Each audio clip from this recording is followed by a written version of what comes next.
দুনিয়ার কেউ তো দেখবে না, কিন্তু একজন তো দেখবেন, চিল্লায় বলেন তার নাম। কে দেখবে? আল্লাহ। আল্লাহ দেখবে। এক বুজুর্গ ছিল, বুজুর্গর দুইজন মুরিদকে জানাইয়া দিল দুইটা মুরগি দিয়া, তোমরা এই দুইটা মুরগিকে দুইজনে জবাই করে আনবা, কেউ যেন দেখতে না পায়। বুজুর্গের কথা অনুযায়ী মুরিদরা ঠিক হয়ে তারা মুরগি নিয়ে চলে গেল যার যার বাড়ির মধ্যে। বাড়ির মধ্যে চলে যাওয়ার পর একজন মুরগিকে জবাই করে নিয়ে আসলো, আরেকজন মুরগিকে জবাই করে নিয়ে আসে না, এমনি মুরগটাকে আবার আগের মতো করে আবার নিয়ে আসলো। যে জবাই করেছে তাকে জিজ্ঞেস করলো, তুমি যে জবাই করলা কেউ তোমাকে দেখে নাই, আমি যে তোমাকে শর্ত দিয়েছিলাম কেউ যেন দেখতে না পায়।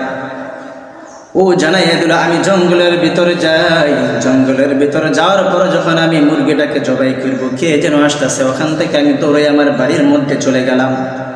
বাড়ির মধ্যে যাইয়া আমার ঘরের দরওয়াজা বন্ধ কইরা, কেউ তো আমাকে দেখতে পায় না, আমার ঘরের চারিদিকে দেয়াল, কেউ তো আমার দেখে না, আমি ঘরের ভিতরকে আমার বাপেও দেখে না, আমার মায়েও দেখে না, আমি সুন্দর করে মুরগিটাকে জবাই করে আপনার দরবারে নিয়ে আসি। রমজান চলে, বাজারের মধ্যে পর্দা লাগাইয়া খাবারের ব্যবস্থা চলে, চলে কি চলে না? প্রত্যেকটা বাজারের মধ্যে দেখবেন এরকম একটা ব্যবস্থা আছে না নাই? গফরগাঁও যাইয়া দেখেন, কয়টা হোটেল দেখবেন, প্রত্যেকটা হোটেলের মধ্যে দেখবেন পর্দা টানায় রাখছে যেন মানুষগুলো নিরাপত্তার সাথে খাইতে পারে। রোজা ভাঙার কি শাস্তি যদি জানতা তাহলে কখনোই রোজা ভাঙতা না। মায়ের নবী রহমতুল্লাহ আলাইহি সাহাবাদেরকে জানায় দিলেন, ও সাহাবায়ে কেরাম, আমি একদিন ঘুমাইতেছিলাম, ঘুমের মাঝে আমি স্বপ্নে দেখতে পাইলাম দুইজন ফেরেশতা, দুইজন আগন্তুক লোক। নবীদের স্বপ্ন, নবী যারা ছিল এদের স্বপ্ন কিন্তু ওহী শুরু। নবীজির দরবারে দুইজন ফেরেশতা আসলেন, আসার পর মায়ের নবীকে দুই বাহুর মধ্যে ধরলেন, দুইজন ফেরেশতা ধইরা নিয়ে একটা পাহাড়ের কাছে নিয়ে গেলেন। পাহাড়ের কাছে নিয়ে যাইয়া বলতেছে, ও পয়গম্বর, আপনি এই পাহাড়ের মধ্যে উঠা পড়েন, এই পাহাড়ের মধ্যে ওঠেন। মায়ার নবী রহমাতুল্লিল আলামিন আগন্তুক লোকদেরকে জানাইয়া দিল, এত বড় পাহাড়ের মধ্যে কেমন করে আমি উঠব? ওই আগন্তুক দুইজন লোক জানাইয়া দিল, আপনি ওঠেন, আমরা আপনাকে সাহায্য করব। মায়ার নবী রহমাতুল্লিল আলামিন পাহাড়ের মধ্যে যখন উঠলেন, উঠার পর নবীজি সাল্লাল্লাহু আলাইহি ওয়াসাল্লাম চিৎকারের আওয়াজ পাইতেছিলেন। নবীজি ফেরেশতাদেরকে জিজ্ঞাসা করলেন যে এটা কিসের আওয়াজ? ওরা জানাইয়ে দিল, এইটা হলো জাহান্নামীদের আওয়াজ। মায়ের নবী রহমাতুল্লিল আলামিন যখন পাহাড়ের উপরে উঠলেন, পাহাড়ের উপরে উঠার পর যখন সামনে একটু আগাইলেন, আগানোর পর মায়ের নবী দেখতে পাইলেন যে দুইজন লোককে উল্টা কইরা কি করেছে, বেঁধে রেখেছে। পাগুলো উপরের দিকে দিয়া সুন্দর কইরা বেঁধে রেখেছে, আর মাথাটা নিচের দিকে, তাদের গালগুলো করাত দিয়ে কাটতেছে। রহমাতুল্লিল আলামিন আগন্তুক দুইজন লোককে জানাই দিল, ও লোকেরা, আমাকে একটু বলো না এদের কিসের জন্য এই শাস্তি হইতেছে? ওই ফেরেশতা দুইজন জানাই দিল, এদের এই জন্য শাস্তি হইতেছে, রমজানের মধ্যে এরা রোজা ভাঙত। রোজা ভাঙার যদি এই শাস্তি হয়, যারা একবারে রোজা রাখে না তাদের কি পরিমাণ শাস্তি হবে একটু চিন্তা করেছেন? যারা রোজা রাইখা ভেঙে ফেলতো তাদের যদি এই শাস্তি হয়, আর যারা একবারে রোজা করে না তাদের শাস্তি কি পরিমাণ হবে একটু চিন্তা করেছেন? মানুষ একটু চিন্তাও করেন। আপনি আমি মনে করতেছি পানির মধ্যে ডুব দিয়া পানি খাই না, দুনিয়ার কেউ তো দেখবে না, ঘরে দরওয়াজা বন্ধ করে আমি খাবার খাবো, দুনিয়ার কেউ তো দেখবে না, কিন্তু একজন তো দেখবেন, চিল্লায় বলেন তার নাম। কে দেখবে? আল্লাহ। আল্লাহ দেখবে। এক বুজুর্গ ছিল, বুজুর্গর দুইজন মুরিদকে জানাইয়া দিল দুইটা মুরগি দিয়া, তোমরা এই দুইটা মুরগিকে দুইজনে জবাই করে আনবা, কেউ যেন দেখতে না পায়। বুজুর্গের কথা অনুযায়ী মুরিদরা ঠিক হয়ে তারা মুরগি নিয়ে চলে গেল যার যার বাড়ির মধ্যে। বাড়ির মধ্যে চলে যাওয়ার পর একজন মুরগিকে জবাই করে নিয়ে আসলো, আরেকজন মুরগিকে জবাই করে নিয়ে আসে না, এমনি মোরগটাকে আবার আগের মতো করে আবার নিয়ে আসলো। যে জবাই করেছে তাকে জিজ্ঞেস করলো, তুমি যে জবাই করলা কেউ তোমাকে দেখে নাই, আমি যে তোমাকে শর্ত দিয়েছিলাম কেউ যেন দেখতে না পায়। ও জানাইয়া দিল, আমি জঙ্গলের ভিতরে যাই, জঙ্গলের ভিতরে যাওয়ার পর যখন আমি মুরগিটাকে জবাই করব, কে যেন আসতেছে, ওখান থেকে আমি দৌড়ে আমার বাড়ির মধ্যে চলে গেলাম। বাড়ির মধ্যে যাইয়া আমার ঘরের দরওয়াজা বন্ধ কইরা, কেউ তো আমাকে দেখতে পায় না, আমার ঘরের চারিদিকে দেয়াল, কেউ তো আমার দেখে না। আমি ঘরের ভিতরকে আমার বাপেও দেখে না, আমার মায়েও দেখে না। আমি সুন্দর করে মুরগিটাকে জবাই করে আপনার দরবারে নিয়ে আসলাম। বুজুর্গ জানাইয়া দিল, তুমি কেন মুরগিটাকে জবাই করো নাই? ওই মুরিদ জানাইয়া দিল, হুজুর এই জন্য আমি মুরগিটাকে জবাই করে নাই। আমি প্রত্যেকটা জায়গার মধ্যে গেলাম, জঙ্গলের ভিতরে গেলাম, অন্ধকারচ্ছন্ন জায়গার মধ্যে গেলাম, আবার ঘরের ভিতরেও গেলাম। ডানে তাকে আমার ডানে দেয়াল, বামে তাকে আমার বামেও দেয়াল, সামনে তাকায় আমার সামনেও দেয়াল, পিছনে তাকায় পিছনেও দেয়াল। উপরে দেখি যখন তাকাই মনে হয় আমার আল্লাহ আমারে দেখতেছে। আল্লাহু আকবার।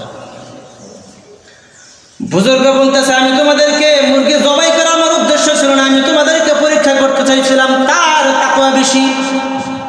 তাকওয়া পরীক্ষা করার জন্য বুজুর্গ তাদেরকে কি করলেন, পরীক্ষা করলেন। কারণ বুজুর্গর হায়াত তো প্রায় চলে আসছে, যে ওনার পরে কাকে তার খেলাফতটা দিয়ে যাবে। তখন বুজুর্গ জানাই দিল, যে মুরগিটাকে জবাই করেছে তাকে খেলাফত দেওয়া যাবে না, যে মুরগিটাকে জবাই করে নাই তাকে আমি খেলাফত দিব, কারণ তার ভিতর তাকওয়া বেশি। এখন চিন্তা করেন, আপনি যদি ঘরের দরজা বন্ধ করে খাবার খান, আল্লাহ কি দেখবেন না? আপনার বাবাও জানে না, আপনার মাও জানে না, আপনার সন্তানও জানবে না, আপনার স্ত্রীও জানবে না, কিন্তু একজন তো দেখবে। ওনাকে ফাঁকি দেওয়ার মতো কোনো রাস্তা আছে? কোনো রাস্তা নাই। আল্লাহর কাছে জবাব দেওয়াই লাগবে, কেউ ছাড়া পাবে না ওখান থেকে। তো রোজা ভাঙার শাস্তি গেল, তো মানুষ রোজা ভাঙে কি ভাঙে না? অনেকেই বলে, হুজুর আমার গ্যাসের সমস্যা, গ্যাসের কারণে আমি রোজা রাখতে পারি না। এগুলো ভুয়া কথা। আমরা রাখতেছি না, আপনারা রাখতেছেন না। যারা এগুলো অযথা মিথ্যা অজুহাত দেয়, ওই দিন আল্লাহ তাআলা দরবারে এই সমস্ত কোনো অজুহাত চলবে? কোনো অজুহাত চলবে না। মায়ের নবী রাহমাতুল লিল আলামিন হাদিসের মধ্যে জানাই দিলেন, একটা রোজা যদি তুমি ইচ্ছাকৃত ভেঙে ফেলো আর সারা জিন্দেগি ভর যদি তুমি এটার জন্য কাজা করো, এরপরও একটা রোজার সমান হবে না। একটা রোজার এত পরিমাণে দাম, একটা রোজার সমান কখনোই হবে না। قال النبي صلى الله عليه وسلم من صام رمضان إيمانا واحتسابا غفر له ما تقدم من ذنبه। মায়ের নবী রাহমাতুল লিল আলামিন তার উম্মতদেরকে জানাই দিলেন, ও আমার উম্মতেরা শুনে নাও, যে ব্যক্তি রমজান মাসে রোজা রাখবে ঈমান সহকারে, চেতনা সহকারে, সওয়াবের আশায়, আল্লাহ পাক রব্বুল আলামিন তার পিছনের সমস্ত গুনাহগুলো মাফ করে দিবে। সুবহানাল্লাহ। মান সাওমা ইয়াওমান ফি সাবিলিল্লাহি বা'দাল্লাহু ওয়াজহাহু আনিন নারি 70 খরিফান। মায়ের নবী রাহমাতুল লিল আলামিন জানাই দিলেন, ও আমার উম্মতরা শুনো, যেই ব্যক্তি আল্লাহ পাক রব্বুল আলামিনের রাস্তায় একটা রোজা রাখবে, আল্লাহ পাক রব্বুল আলামিন তার চেহারা থেকে জাহান্নামের আগুনকে 70 বছর দূরে সরিয়ে দিবে। এখন চিন্তা করেন তো, প্রত্যেক রমজান আমরা যখন পাই, একটা রোজা রাখি আর সবগুলো রাখি? যারা রাখেন তো সবাই রাখেন। তো একটা রোজার বিনিময় যদি আল্লাহ পাক রব্বুল আলামিন জাহান্নামের আগুনকে 70 বছর দূরে সরিয়ে দেয়, তো এইভাবে চিন্তা করুন তো, গণনা করতে থাকেন কত বছর আপনার থেকে জাহান্নামের আগুনকে দূরে রাখবেন আল্লাহ। একটু চিন্তা করছি আমরা? একটু চিন্তা আমরা করি না। একটা রোজার বিনিময়ে আল্লাহ পাক রব্বুল আলামিন জাহান্নামের আগুনকে 70 বছর দূরে সরিয়ে দিবেন। তো জিন্দেগির মধ্যে আপনি আমি কয় বছর হায়াত পেয়েছি? আপনারা তো আলহামদুলিল্লাহ অনেক পেয়েছেন। আমার জিন্দেগির কথাই বলি, ধরেন আমার বয়স এখন 27 বছর। ধরেন আমি যখন প্রাপ্তবয়স্ক হয়েছি, কমাস কম 10 বছর, ধরলাম 10 বছর। 10 বছর যদি আমি সবগুলো আলহামদুলিল্লাহ ছোটো থেকে রোজা রাখি, অভ্যাস আলহামদুলিল্লাহ বলো, ছোটো থেকেই 7-8 বছর থেকে রোজা রাখার অভ্যাস আছে আমার, তখন থেকে রোজা রাখি। চিন্তা করি তো তখন তো যে এই পর্যন্ত রোজাগুলো করছি তো কতগুলো রোজা হয়েছে, তো জাহান্নাম ওই আল্লাহ নবীজির হাদিস তো অবশ্যই সত্য, এখানে কেউ যদি অবিশ্বাস করে তার ঈমান থাকবে না। তো কত দূরে গিয়েছে জাহান্নামের আগুন আমার থেকে আপনার থেকে। এই জন্য একটা রোজার কি পরিমাণে দাম, একটা রোজার কি পরিমাণে ফজিলত মানুষ জানে না।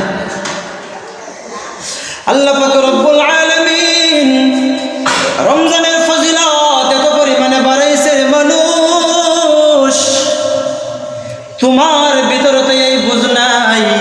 যদি এই বুঝ থাকতো তাহলে কখনোই লুকায়া লুকায়া তুমি রমজানের রোজাগুলো ভাঙতা না। মানুষকে অনেকে কি করে, মানুষের সামনে প্রকাশ্যে সিগারেট খায়, প্রকাশ্যে খাবার খায়, তার মনের মধ্যে একটু চিন্তাও হয় না আমি যে মুসলমানের ঘরের সন্তান, একটু চিন্তাও হয় না উনি যে মুসলমানের ঘরের সন্তান, এই চিন্তাই নাই। মাশাআল্লাহ ওপেনলি সিগারেট খাইতেছে, ওপেনলি খাবার খাইতেছে, যখন এগুলো দেখি খুব খারাপ লাগে। কাছের মানুষ দেখে খুব খারাপ লাগে, কি করতেছে, আল্লাহ তাআলার কাছে কি জবাব দেবে? আর কইল তো কি মায়ের নবী রাহমাতুল্লিল আলামিন হাদিসের মধ্যে জানিয়ে দিলেন, কুল্লু আমাল ইবনি আদম ইউদাফুল হাসানাতু বিআশরি আমসালিহা। মায়ের নবী রাহমাতুল্লিল আলামিন জানিয়ে দিলেন যে বনি আদম সন্তানের আল্লাহ পাক রব্বুল আলামিন তারা যে নেক আমল করে ওই নেক আমলের সওয়াবকে 10 গুণ হতে 700 গুণ পর্যন্ত বৃদ্ধি করে দেন। قال الله عز وجل إلا الصوم فإنه لي وأنا أجزي به يدعو شهوته وطعامه من أجلي। হাদিসে কুদসির মধ্যে আল্লাহ পাক রব্বুল আলামিন জানায়া দিলেন, কিন্তু রোজা হলো এর ব্যতিক্রম, রোজার প্রতিদান আমি আল্লাহ নিজে দিব। কত পরিমাণ দিবে তা আল্লাহ পাকই ভালো জানেন, কারণ আমার বান্দা বান্দিরা আমার জন্যই দিনের বেলা খাবার থেকে তারা দূরে থেকেছে এবং তাদের যে মনের কামনা বাসনা আছে এগুলোর থেকে তারা দূরে থেকেছে। এই জন্য আমি আল্লাহ পাক রব্বুল আলামিন রোজার প্রতিদান আমি আল্লাহ নিজে দেব। কত দেব এটা একমাত্র আল্লাহই ভালো জানেন। এরপর আল্লাহ বলেন, লিস-সাইমি ফারহাতান, ফারহাতুন ইনদা ফিত্রিহি ওয়া ফারহাতুন ইনদা লিকাই রাব্বিহি। রোজাদারের জন্য 2টা খুশি আল্লাহ পাক রব্বুল আলামিন রেখেছেন। একটা খুশি হলো ইফতারের সময়, আর একটা খুশি হলো তার রবের সাথে সাক্ষাতের সময়। আল্লাহ আমাদের জন্য কি পরিমাণে সুখ নাজ নিয়ামত রেখেছেন জান্নাতের মধ্যে। মানুষ যদি স্বচক্ষে দেখতে পাইতো কখন এই মানুষ গুনাহের দ্বারের কাছেও যাইত, কিন্তু আল্লাহ তো এগুলো বলে দিয়েছেন, কোরআনের মধ্যে বলেছেন, নবীজি হাদিসের মধ্যে বলেছেন। এরপরে মানুষের অন্তরের মধ্যে বিশ্বাস নামক যে বস্তুটা ভালো করে তার ঈমানটাকে পাকাপোক্ত করতে পারে না। এই জন্য মানুষ এই সমস্ত কাজ করে, গুনাহের কাজের মধ্যে লিপ্ত হয়, রোজা করে না, নামাজ পড়ে না, হজের সামর্থ্যবান হয়েছে হজ করে না, যাকাতের সামর্থ্যবান হয়েছে যাকাত দেয় না। এরপর আল্লাহ পাক রব্বুল আলামিন জানায় দিলেন, ওয়ালাকুফু ফীহি আতয়াবু ইনদাল্লাহি মিন রিহিল মিসকিন। আল্লাহ পাক রব্বুল আলামিনের কাছে রোজাদারের মুখের দুর্গন্ধ হলো মিশকে আম্বরের চেয়ে উত্তম। আল্লাহ পাক রব্বুল আলামিন হাদিসে কুদসির শেষের অংশের মধ্যে জানায় দিলেন, একজন রোজাদার রোজা রাখে, তার মুখের দুর্গন্ধ আমি আল্লাহ তাআলার নিকট তার মুখের দুর্গন্ধ হলো মিশকে আম্বরের চেয়ে উত্তম। যারা রোজা রাখে, কোরআন পড়ে, কাল কিয়ামতের ময়দানে কোরআন তার জন্য রবের দরবারে সুপারিশ করবে। রমজানের রোজাগুলো তার জন্য সুপারিশ করবে আল্লাহ তাআলার দরবারে। রোজা বলবে, আল্লাহ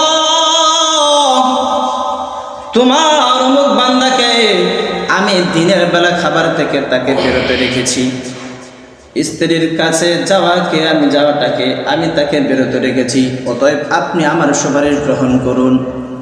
এরপর কোরআন বলবে, আল্লাহ আমি রাত্রে বেলা তারা জাগ্রত রেখেছি, অতএব আপনিও আমার সুপারিশ কবুল করুন। এরপর মায়ের নবী রাহমাতুল্লিল আলামিন জানায় দেন, ফায়ুশাফিআনে, আল্লাহ পাক রব্বুল আলামিন উভয়ের দোয়াকে কবুল করবেন, উভয়ের সুপারিশই কবুল করবেন। কি পরিমাণে ভাগ্যবান তুমি হয়েছ। রমজানের রোজা তোমার জন্য আল্লাহ তাআলার দরবারে সুপারিশ করবে, কোরআন তোমার জন্য আল্লাহ তাআলার দরবারে সুপারিশ করবে। সত্যি যদি রোজাগুলো তুমি ঠিক মতন আদায় করতে পারো, সত্যি যদি তুমি কোরআনটাকে বুকের ভিতরে ধারণ করে সারা বছর ভালো করে তেলাওয়াত করতে পারো, রমজানও বেশি বেশি করে তেলাওয়াত করতে পারো, অবশ্যই মনে রাখবা কাল কিয়ামতের ময়দানে কোরআন আর রোজা তোমার জন্য সুপারিশ করবে।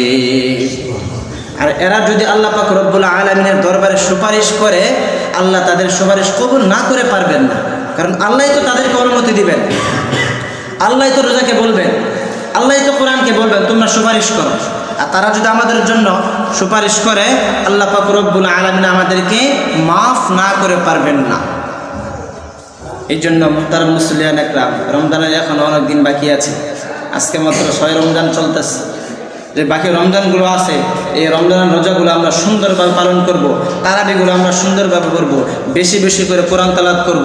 যারা নিজেরা কোরআন তেলাওয়াত করতে পারেন না, যারা পারে তাদের কাছে বসে বসে শুনবেন, এরপরও সওয়াব। আমরা সবাই চেষ্টা করব ইনশাআল্লাহ। আল্লাহ পাক রব্বুল আলামিন আমাদের সবাইকে রমজানের কদর বোঝার তৌফিক দান করুন, বলি আমিন।